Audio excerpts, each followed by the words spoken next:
Silakan masuk. Waalaikumsalam. Baik Ibu, silakan masuk, silakan duduk.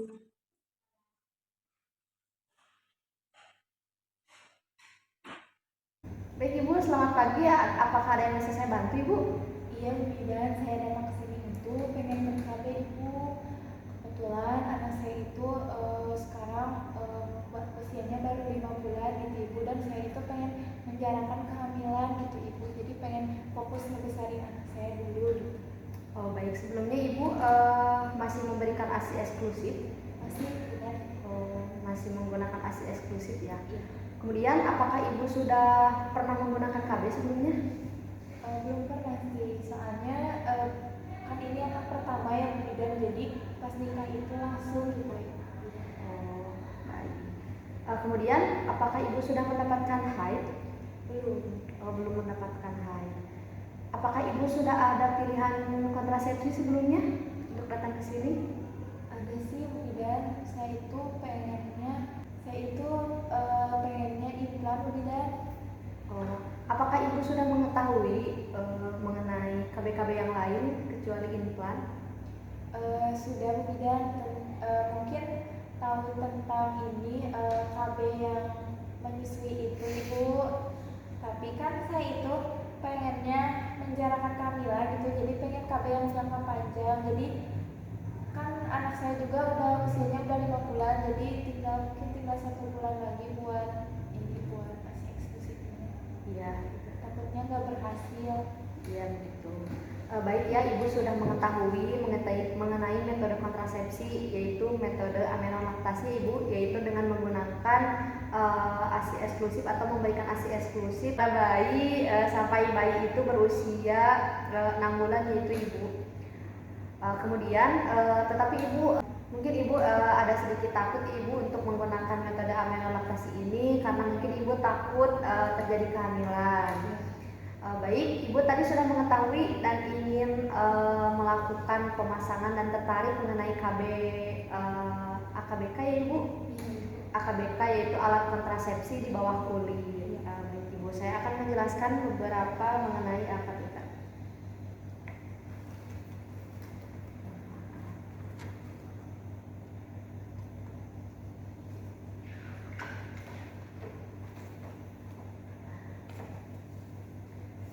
Baik Ibu, di sini ada penjelasan Ibu mengenai alat kontrasepsi di bawah kulit atau orang mengenalnya dengan susu.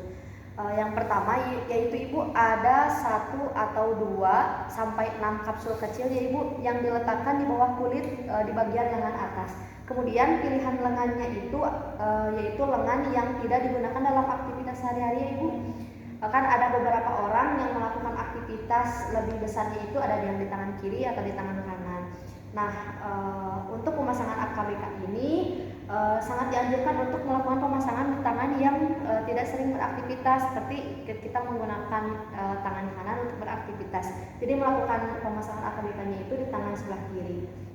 Kemudian sangat efektif ya Ibu, jadi untuk menjalankan kehamilannya cukup lama. Jadi tidak selalu harus berkonsultasi seperti setiap bulan, 3 bulan sekali. Nah, AKBK ini efektifnya itu sampai 3 tahun untuk 1 sampai 2 kapsul dan efektivitasnya 5 tahun untuk 6 kapsul yang dipasangkan kepada di bawah kulit. Kemudian ya Ibu, ketika Ibu jadi mudah berhenti kapan saja ketika Ibu ingin dan siap untuk mempunyai anak kembali, Ibu bisa dikeluarkan kapan saja. Kemudian aman bagi semua perempuan. Kemudian biasanya mempengaruhi haid. Kemudian tidak melindungi terhadap penyakit IMS atau HIV yaitu. Kemudian Ibu, apakah Ibu sebelumnya mempunyai gangguan haid? Baik. Kemudian setelah penjelasan penjelasan umum mengenai AKBK ini, apakah Ibu sedikit tertarik atau ingin mengganti metode kontrasepsi lain? Baik ya, yang selanjutnya Ibu ada perempuan yang tidak bisa memakai AKBK ini. Sebagian besar perempuan itu bisa memakai AKBK dengan aman, namun ada beberapa perempuan perempuan yang tidak diperbolehkan untuk melakukan pemasangan AKBK. Yang pertama, menyusui kurang dari 6 minggu. Kebetulan ibu sudah menyusuinya sudah sampai kurang lebih 5 bulan ibu. Kemudian dipastikan tidak hamil ya ibu. Tadi ibu memberikan ASI eksklusif dan belum mendapatkan haid. Jadi nanti saya pastikan dulu bahwa ibu sedang tidak hamil. Kemudian ada gangguan kesehatan yang serius. Sebelumnya, apakah ibu memiliki gangguan kesehatan di bagian daerah perempuan sebelumnya? Penyakitnya itu seperti ibu seperti pernah terkena kanker payudara, penyakit hati maupun sakit kuning. Kemudian untuk meminum obat TB secara terus-menerus? Tidak. Baik.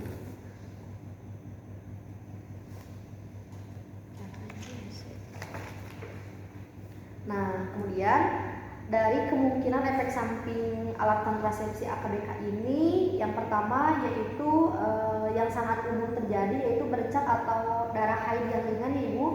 Kemudian untuk yang umumnya juga haid menjadi tidak teratur, mungkin itu menjadi efek samping.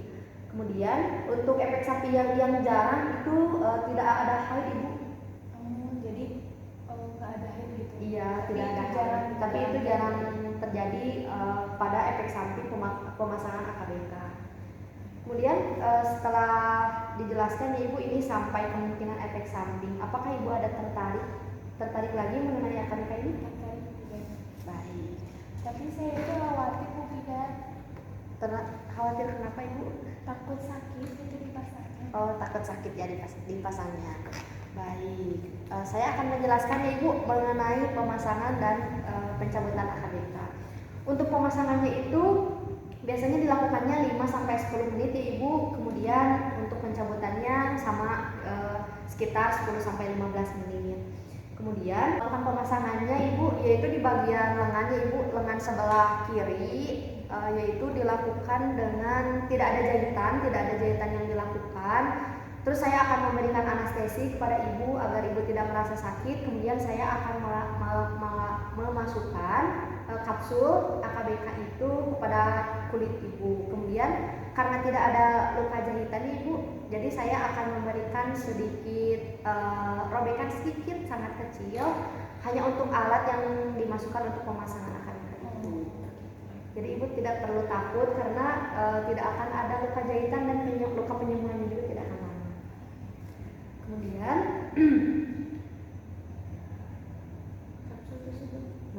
kemudian untuk pencabutannya kapsul tersebut harus dilepas setelah 3 atau 5 tahun tergantung pada jumlah kapsul yang digunakan. Seperti ibu ingin menggunakan 1-2 kapsul aja, itu efektivitasnya sampai 3 tahun, dan 6 kapsul yang dimasukkan efektivitasnya bisa sampai 5 tahun. Gitu ya ibu. Apakah ibu tertarik lagi untuk mengetahui mengenai informasi AKBK? Kemudian ibu sebenarnya bisa melakukan pemasangan AKBK itu kapan saja selama ibu yakin ibu tidak hamil, gitu ya. Dan apakah ibu ingin melakukan pemasangan AKBK sekarang? Iya sekarang aja, soalnya takut nanti suami saya nggak bisa nganter gitu kalau di luar. Ibu, jadi ibu bisa langsung saya hari ini lakukan pemasangan AKBK ya ibu. Karena mungkin untuk lebih memastikan lagi saya akan meminta sampel urin ibu untuk dilakukan pemeriksaan hamil atau tidak. Baik ibu, setelah pemeriksaannya dilakukan mungkin saya akan langsung melakukan prosedur pemasangan terhadap ibu. Namun hal yang perlu diingat ya ibu, jika efek samping mungkin terjadi ya ibu, tetapi tidak berbahaya kembali jika terasa mengganggu. Kemudian ibu bisa datang kembali kapanpun ibu mau. Ketika ibu mengalami keluhan, mengalami sakit, pembengkakan, dan ada keluhan-keluhan lain, ibu bisa langsung berkunjung kepada saya tanpa waktu yang ditentukan oleh saya sebelumnya. Ibu bisa menemui saya jika ibu merasa sakit kepalanya sangat berat yaitu ibu, dan sakit kepalanya tidak biasa, kemudian haid yang lebih banyak dari biasanya, ibu bisa langsung berkunjung. kulit atau mata menjadi berwarna kuning, mungkin hamil khususnya bila nyeri di bagian perut, tetapi saya akan memastikan bahwa ibu tidak hamil dalam proses pemasangan AKBK. Yaitu terjadi infeksi ibu yang lebih mungkin sering terjadi, terdapat infeksi di bagian lengan yang dipasang. Kemudian mengalami gangguan kesehatan yang mungkin serius.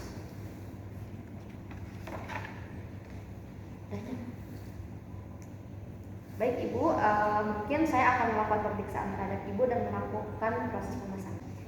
Baik ibu, proses pemasangan telah selesai. Saya menganjurkan ibu untuk melakukan perlindungan ganda ya ibu. Untuk alat perlindungan ganda itu yaitu kondom sebagai alat perlindungan ganda setelah proses pemasangan AKBK selama 7 hari. Apakah ada yang ingin ditanyakan lagi bu? Oh jadi ibu berarti kalau misalnya saya sekarang pasang dalam 7 hari ke depan saya itu harus menggunakan kondom gitu ibu ya untuk meminimalisir resiko. Iya benar sekali ibu. Begitu, terima kasih.